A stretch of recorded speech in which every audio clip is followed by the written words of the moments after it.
Hi Year 11s, I guess you're all wondering how to do the map for the project assignment task number 2. So what I want you to do is to Google My Maps. Pretty simple here, it's just google.com.au and then My Maps. We're just going to click on there. Now if you are logged into your school Google account, if you've ever done any maps before, I've done a few along the way. What we're going to do, we're just going to create a new map. Okay, so here we have an untitled map. Now, initially you just click on there, we're going to change the title. Yours is going to be about protest movements. My map's going to be about AFL premiers from 2000 through to 2018. I would do 19, of course, because Brisbane will win this year, touch wood, but no, I'll just leave it at that. So, here we have our map, and so we need to plot some locations. And so if I want to search for a location, I know that in the year 2000, Essendon was the winner of the premiership. So I'm just going to search for Essendon. And here shows us Essendon right here, the suburb of Essendon. Now in order to plot this, what I'm going to do is add a marker. So I just click on there, and then where Essendon is, I just click on Essendon. It's given us a blue marker right there. So where it says 0.1, now I'm just going to type in Essendon. I'm going to put in brackets 2000 because that's when they won the premiership. I'm just going to click save, just like that. Over on the left hand side you can see here it's plotted Essendon and it's given us an untitled layer.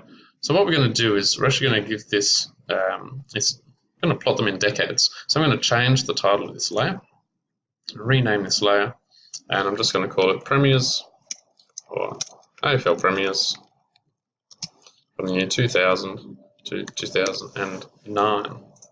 And so now what I have is AFL Premiers 2000-2009 and Essendon in the year 2000. Okay, now in 2001 to 2003, it was my boys Brisbane who won. So I'm just going to search for Brisbane. Same deal, I'm going to add a marker, click in there, type in Brisbane, and just for the sake of time, 2001 to 2003, and save. Just in case there's a local fan, I'll just do Port Adelaide as well, just for fun, if I could type it properly. Port Adelaide. It's the last time any Adelaide team did any good, I suppose, so better include it here in our map. 2004. Okay, so there we have Essendon, Brisbane and Port Adelaide, and if I zoom back out, you can see all three locations there. Now, something that we might want to do on our map is to number them rather than to have them just as different points on the map. And this could be useful if we're trying to show a timeline, I guess, of how things have progressed. So what we're going to do, if we click on Essendon and just change this individual style. So what we're going to do, instead of grouping places by individual style, we're going to go by sequence of numbers.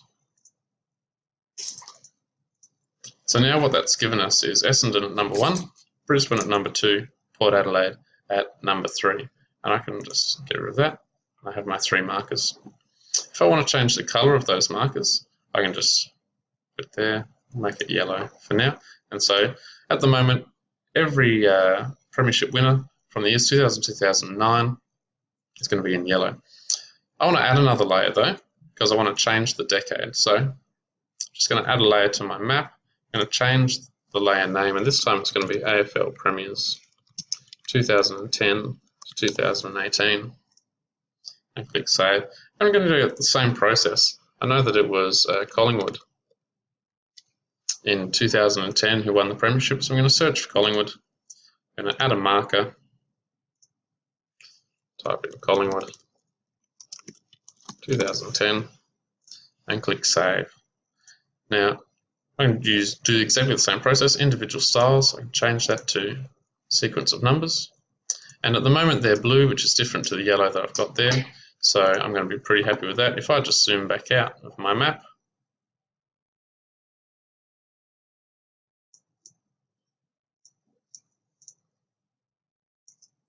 it doesn't really help that Collingwood and Essendon are both suburbs of Melbourne, but what we'll find here, let's say that my map is now finished. Let's assume that I've done them all, and now I want to print my map. So I'll just click up in these 3 dots up here, print map,